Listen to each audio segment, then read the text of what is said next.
what would you say about the accuracy of the market compared to polling? Yeah, so there have been a few studies conducted on this.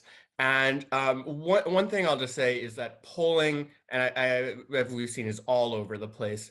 But when you compare predicted to polling aggregators such as 538, The Economist, Real Clear Politics, what the studies have shown is that predicted tends to be more accurate, especially when you go further back.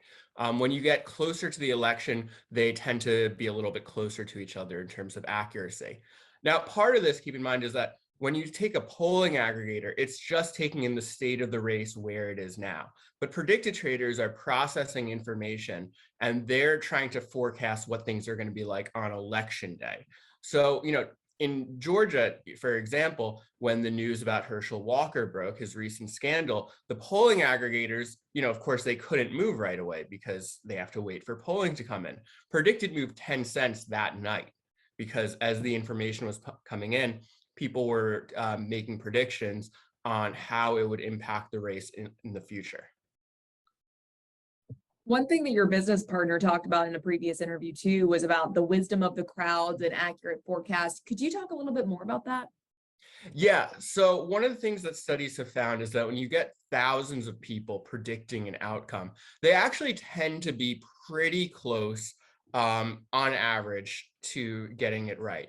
Now, again, this is because you have people taking in so much information. So polling would be one source for it, but you might have somebody who lives somewhere in Georgia who says, there are an unusual amount of signs for the Democrat this year, so I'm going to make a bet. You might get somebody who lives elsewhere who says, the economic news is not so great right now, so I think Republicans, undecided voters are going to go for Republicans. Those two people could come to different conclusions, and that's totally fine. But the market price is going to reflect the totality of what people believe, not just what one person thinks or what somebody else thinks. It's going to reflect the average of what people think. And that's the wisdom of the crowds. Also, the fact that people have skin in the game too.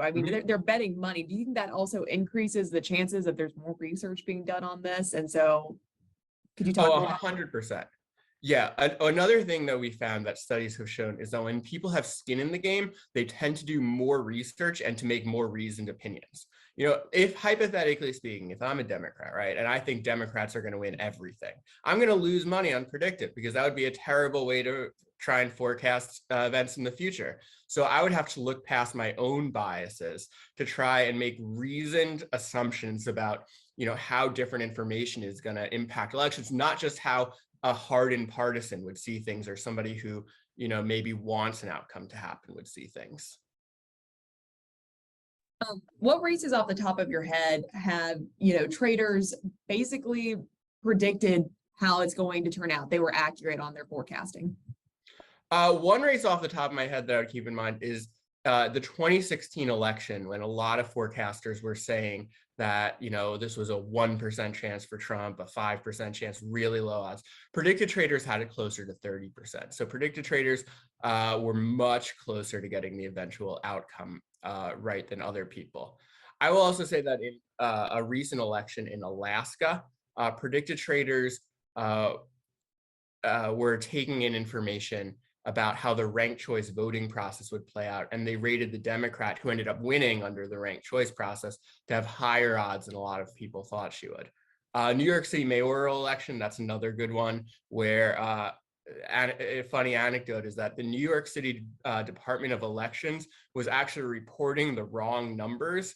And guess who caught the error? It was predicted traders who were mining the data to try and find, on a microscopic level, what they could glean from it. And they realized that the numbers being reported by New York just did not make any sense. So they actually caught that error.